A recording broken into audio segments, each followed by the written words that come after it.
everyone. I'm John Lynn, the founder and chief editor at Healthcare IT Today, and excited to bring a really interesting, unique patient voice that has deep expertise in SDoH today. And our guest is Janice Tufte. She's a patient collaborator at Hassanah Consulting. Welcome, Janice. John Lynn, thank you for having me on Healthcare IT today. I'm excited to be here.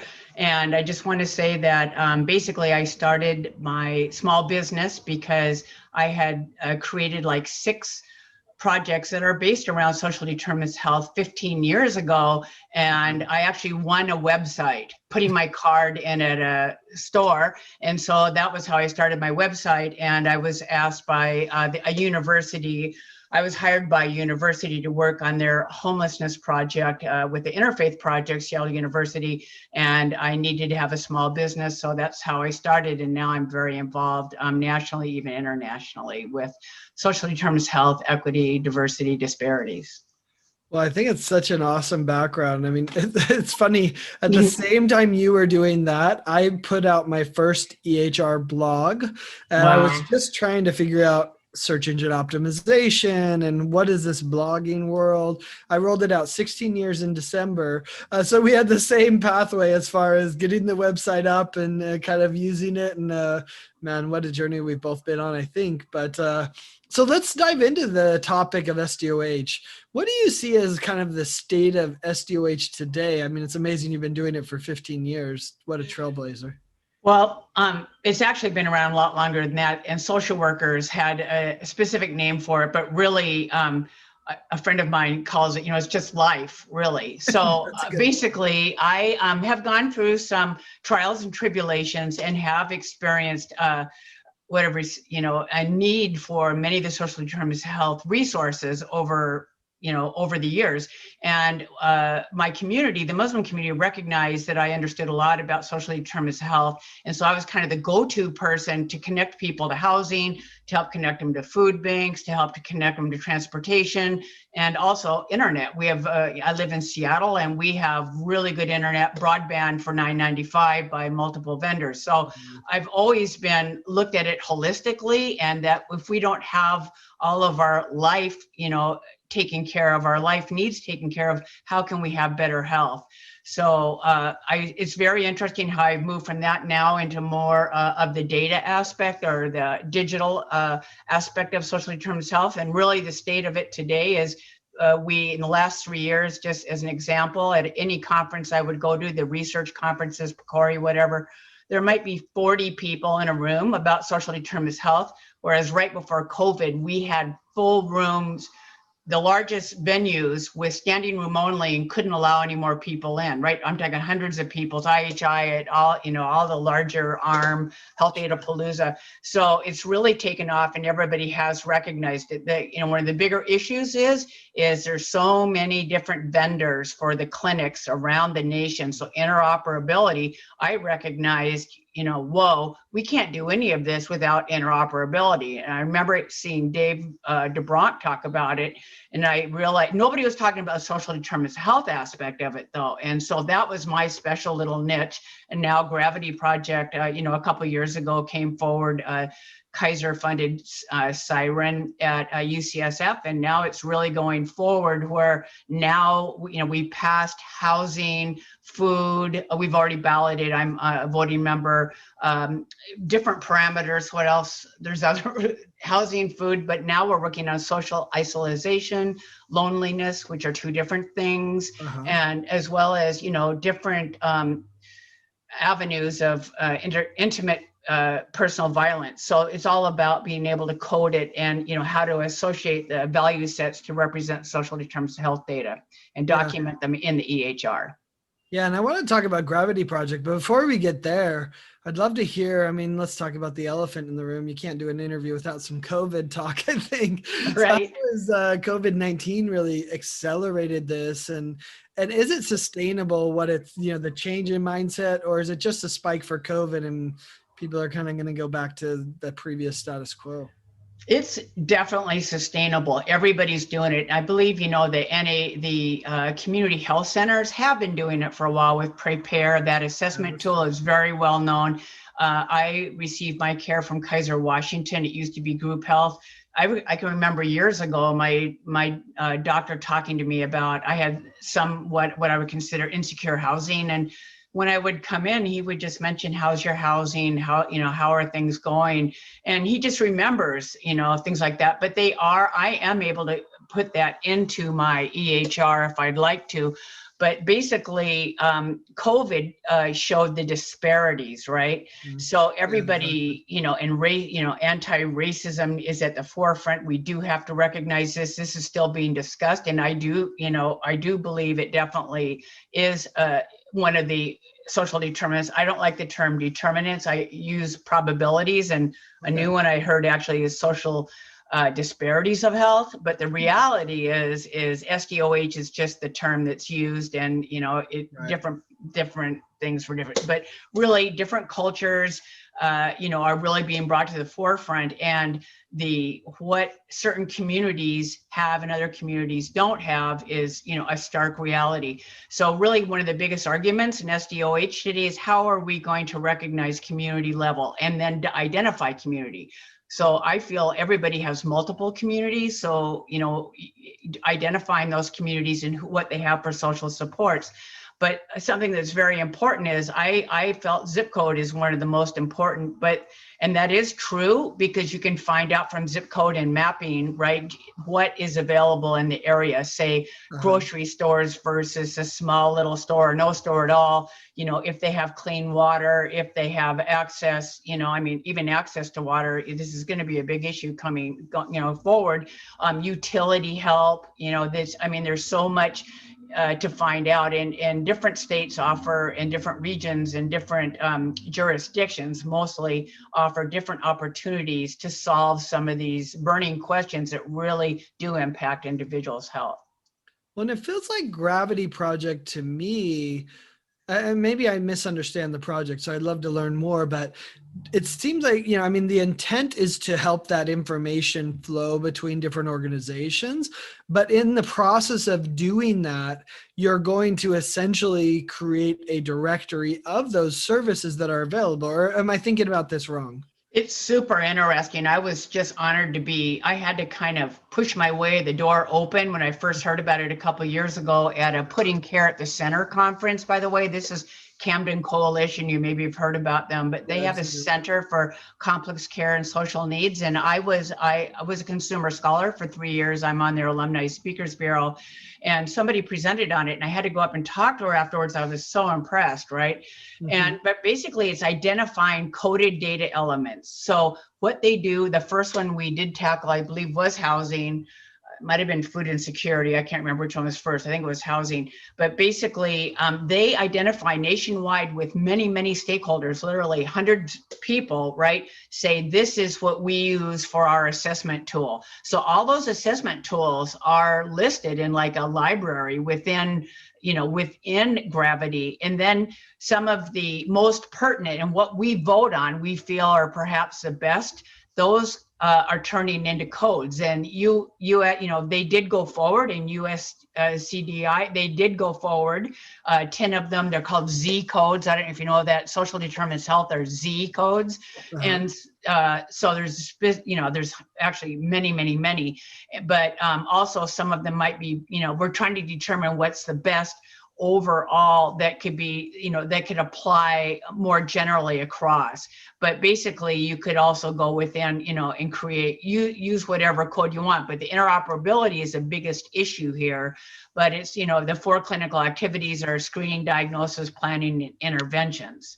So it's very interesting to see. I get so excited. I'm just checking all the assessment tools, who's doing what, where, and it could be Mississippi, and it could be, University of Chicago, whatever. And then the big national assessment tools for determining what's best, like social isolation or, loneliness, right, has been very interesting to talk about. They're 2 different things. You can be lonely and have 10 kids, right? And I'm socially isolated. I live alone, and I really am not lonely. I mean, some fleeting times during COVID, but really, I stay so busy, I'm not. So it's interesting. The bigger issue with SDoH is this screening. How do you screen for it, right? So it's usually not clinicians. Sometimes clinicians, hopefully once it gets interoperable, or in my case with Kaiser, we have something called a community resource specialist, and they're going to be screening all of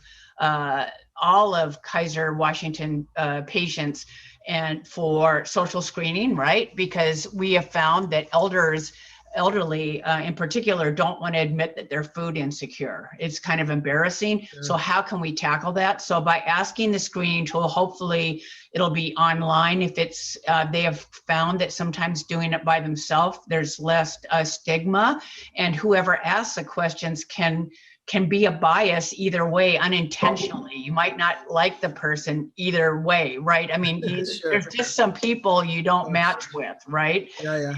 And so we'll have to see how it goes, but they've complementing this survey with, is called Kaiser Thrive, or Thrive Kaiser, I think it's called, but it's a national, it's rolled out in Oregon and a few other states. And what that does is a database that connects. The other big database nationally is called Unite Us. I don't know if you've heard of that. So they connect people, say almost any organization that wants to hire them, their whole job is collecting resources and then being able to make those available to people in the, the clinics, and so they're able to add those into their EHRs. So incidentally, I created these resource guides for the Muslim community 15 years ago, and that's what really brought me full force in this, because I address all of these issues in there, right? Mm-hmm. Housing, domestic violence, food, not jobs. I should add jobs. I don't have enough room on my side. So does the Gravity Project, is it really about the assessments and the data understanding it, or does it also connect them to these specific resources and create access to understanding what resources are out there? On the back end, it can, right? That's what it does. So by collecting all of these resources, like Unite Us does do the connecting, right? And with Kaiser, it's called Thrive Local. I'm sorry, I can't believe I didn't remember it. Anyway, and it's been out for a few years. So once you've taken the survey, that hopefully with machine learning or AI, you would be able to be connected. So if you have it always works better as far as the connecting to not always, but mostly, if you can have the opportunity to have a warm handoff from somebody, it could be a frontline staff person, a social worker, whatever, but we're trying to bring in like community health workers rather than social workers, because we need social workers for, they can work at the top of their licensure. And we found that to be true if there's people assisting in this. Yeah. So, I mean, it makes sense why Kaiser would do something like this. And, even in a value-based care world, it makes sense to do the SDoH. Can you actually use the SDoH data and information in a fee-for-service world, or does it really need that value-based care world to motivate the clinicians and the organizations to take part? I really appreciated you asking this, and I've thought about it, and I don't have a perfect answer, right? But fee for service is definitely not dead. And when you're, there's smaller clinics or whatever, but the thing is that some of the answers, say an individual keeps coming in, their A1C is out of control, right? Well, that's a big core set measurement. I'm involved with measurements and guidelines in evidence-based medicine. So I understand, I was social determinants of health and have moved into this bigger, greater world of evidence generation ecosystem. And so I understand that if a patient, and anybody understands, if, say your mom's A1C is out of control and she lives in a very rural area in Mississippi and she doesn't have the capability to even drive to a store or to get the necessary food, and perhaps a food bank, what they have available to her, perhaps is mostly carbs, which only exacerbates the problem. So being really aware of what is available, this is kind of a big issue, is how do we capture the open-ended, right? Anything with data, open-ended answers. How do we do this? This is why it's important to have an individual somewhere connecting, if it's a community health worker, it could be a church, right? Like a house of worship on Sunday, a mosque, a temple, where they just have a table where they can come up and help people and assist them at least to this. But of course, with the social determinants of health have really come out and early talking about them. Somebody was mentioning about, about HIPAA and whatever, and, how much security do we need? And I threw out there really early, okay, so a mother with her children is homeless. You do not want this widely, across the board. You don't want this information known. People are very fearful, depending on where you live, with CPS, or you're an opioid addict and you're on methadone. You don't want that knowledge known. So it is just as important. Your social determinants of health data, most of it is just as important, your personal data, as your medical data. And it's now really moved into that area. So really the, memorandums of understanding or whatever you have, this is huge between all of the local nonprofits and even, like I said, the local churches. Sometimes the churches or the houses of worship are who deliver the services in your area. And so how do you connect that and have it secure? So it'll be very interesting. Really, Gravity will roll out, I believe, in 2023, 2022. Next year, they will have the pilots going out. And so we'll see how it all runs. But basically, prepare at all the, I believe, the national health centers, are already collecting this data. But the individual that is, many cases, it's given one-to-one, like we're talking, right? So if I say, John, they have very specific questions in Prepare. And I have heard from like some Native American, we have a high Native American population here, and they, it's not conducive to their culture to ask the questions exactly as they are asked. So they prefer capturing it in story, right? So it might be like, John, could you tell me a little bit more about yourself? I know that a lot of people are hurting during COVID-19 and are really struggling to pay their rent, and they're behind in their rent. They might be in evictions, and the food access might not be, you might be getting SNAP and you might be losing that because it's not under the emergency. And do you even have broadband? We have just expanded to emergency broadband benefit, but you can't ask it that way. Usually hopefully we will be able to. I mean, that's what I'm about, is how can we interpret the patient story and include it into the social determinants of health surveys. Well, and I think that's what makes it hard in a fee-for-service world for doctors is, one, okay, if I have the info, what do I do about it? And making it easy for them to do something about it. But I think it's also, they want to, most of them are great humans, right? I mean, like maybe it's not great for their business and maybe it's not their job, but if it was easy enough for them to, they'd be happy to, right? Because, I don't think you go into medicine, I actually was talking about this in a cybersecurity discussion. It's like, actually, it's a vulnerability that most doctors and nurses actually want to help you and want to solve your problems. So when the ransomware email comes in, the phishing campaign, they click on it because they want to help, right? And so I think the same is true for SDoH. These doctors, these nurses want to help, but they don't know how, or, and they don't get paid for it too, right? Which is, both of those make it challenging. So that's why I'm interrupting for a second. The Z codes actually are available, and I thought that nobody was reimbursed for them, but I believe now they are. So if they collect some of this data, they can get reimbursed. But the bigger issue is, as you mentioned, is how do you refer them? But I don't know if you know that there's 211 national. Do you know about the number? So 211, just click it into your computer right now, is a national number to call for local resources in your area.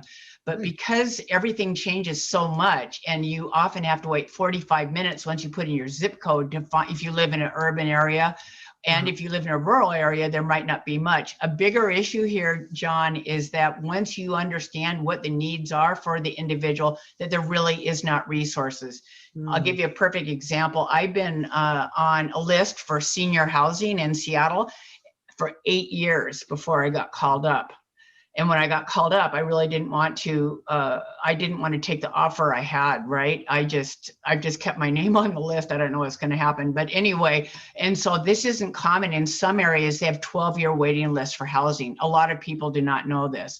So I just served on a wonderful SDoH project. It's called the BREE Collaborative, BREE Collaborative. Okay. It's in Washington State. It's a governor-funded organization where each year the community, stakeholders, multi-stakeholders come together and determine what are the top 3 issues we're going to cover over the next year. And we just finished Social Determinants of Health, and we have 2 documents out about it. And it's recognized and respected. So anybody could look at that, and I could share some of those resources. Yeah, well, I think the other thing that might be valuable for our listeners and our audience is sharing some examples of SDoH making a difference in patient lives. Are there any that you could share that you've kind of seen where, applying these principles has really made the patient's lives better?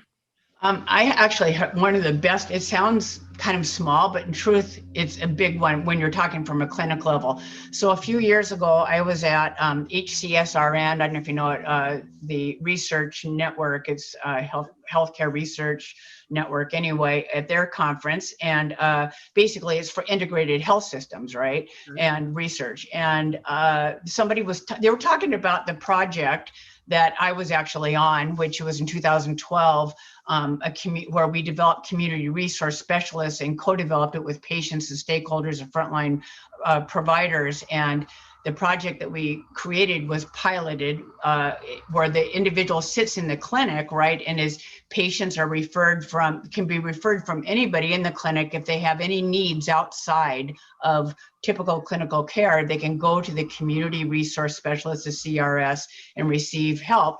Well, it was so well received, just now it's at all 28 clinics in Washington State. So that was my first introduction to research. So I got very lucky, and that was Social Determinants of Health 212. But I was at this conference, and this doctor stood up and told her story, and was talking about Social Determinants of Health, and she worked in Everett and worked at Kaiser. So I went up to her afterwards, and I said, I was the co-PI, on a patient co-investigator on that project, and it was called Link. And she said, oh, I have a great story for you. And so what happened was she had a patient who was older and had multiple chronic conditions and needed to have special, she needed to be able to get her shoes on, and she couldn't get them on, right? She couldn't bend over. And so, it sounds so mundane, but so she sent her to the community resource specialist. And that day, the community resource specialist was able to connect her with a tool that she could get to be able to put her shoes on effectively.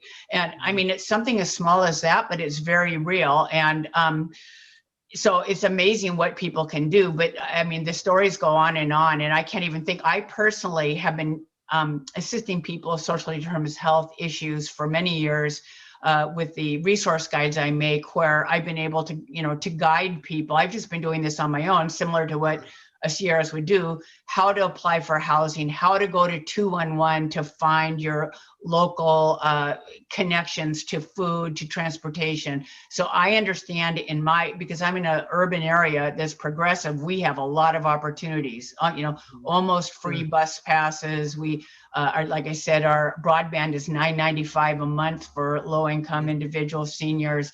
There's a lot of opportunity here, but people aren't aware of it. So I created those guides, and I consistently will assist people. I'm kind of a go-to person still in our community. But during COVID, this is an important aspect about social determinants of health. My resource guides on my website, which is my name, janicetufte.com. You can find the Muslim resource guides. They're not limited to Muslim, but I just saw the need in our community. But what happened during COVID is all these individuals are organizations that offer different resources to people. It could be job seeking or training or like healthcare coaching, whatever. All of a sudden during COVID turned into food and PPE distribution centers. Yeah, interesting. So I haven't even updated them because I'm waiting to see how many will turn into collectives or what's really going to happen. Most of them still are giving food. Right. And so, and then turned into vaccination. Yeah. They turned into vaccination centers. Wow. Yeah. Really interesting. And I love your story about putting shoes on. I think 10 years ago, I wouldn't have appreciated that the same way I do now. As it gets harder and harder to do. But yeah, I mean, I think it is, there's so many elements to it. And you've highlighted a couple of the barriers. I think one is, are there enough people providing resources? Then you also talked about the awareness issue. Are those the two biggest problems, or do you see other big barriers to SDoH adoption? I mean, I guess you already said a third one, which is, interoperability of the data as well. Well, that's huge. And I mean, part of the gravity is coding it, right? So and receiving the money for the coding. And by the way, I just saw that, and I don't know enough about this if I'm saying it correctly, but USCDI had a SDoH 2.0, right? But in their draft 2.0, it wasn't included. I don't know all the details. So I just read this a couple of days ago that people are asking for information on this. So basically, there's a lot of people in the medical field. I think everybody agrees it's not the hospital's duty or primary goal to do this, but there's opportunities for people. Another thing is how to lower ER, people going through the ER, right? The frequent individuals. So if Camden Coalition actually has navigators of people that have experienced, real life situations, perhaps they've been incarcerated or have had addictions. A lot of the issues are food insecurity. And these navigators, when somebody comes in and they're identified as an individual that has these needs, they connect them with a peer navigator, and that individual really walks them through. And often, it's surprising, but people actually go into the ER because they haven't eaten.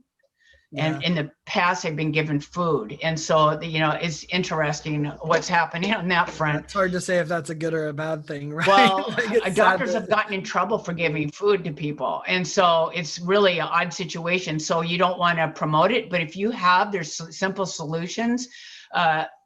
To this, and I didn't mention value-based. I got off track, which is very similar to what I usually do. But value-based payments aren't. I'm involved with risk adjustment with NQF measurement, as well as on the MAP coordinating committee. So I'm really steeped in this. I'm also on the PCMP, which is the coding for physicians development for MACRA. So I really understand a lot of the basics of the value-based, but the truth is a lot of the value-based purchasing or whatever hasn't focused in this area. We're not really sure how to do it. So all of the, like Humana, United, Kaiser, they've come up with their own systems and opportunities and connections. Some of them are with United, some have developed their own, like Kaiser with Thrive Local. But they do recognize that this is a need, and they do recognize there can be, it can be a benefit to the patient. We don't know yet how it will really change outcomes. It will help with satisfaction scores, no doubt, but we're not really sure. And, it's a very moving situation right now we're in here in America with really rising prices of everything. And so when we talk about sending somebody to a food bank, it's not the right answer. It's about making sure those individuals have access to the type of food they need. They might not have teeth, so they need soft food if they don't cook. I mean, there's so many aspects, and food banks around the United States are really doing a good job of trying to address this. And there's a few, Feeding Across America, and there's a few really big organizations that are really working on this, recognizing the needs for the individuals, diabetic specific diets and things like that. Yeah. Janice, this has been an incredible discussion. Everyone throws SDoH out there with lots of buzz terms, but I think you shed some important light on the practical challenges that we still face and where we're at. So thanks so much for sharing, and thanks everyone for watching. If you want to find more great healthcare IT content like this, be sure to check it out at healthcareittoday.com. Thanks, Janice. Thank you, John.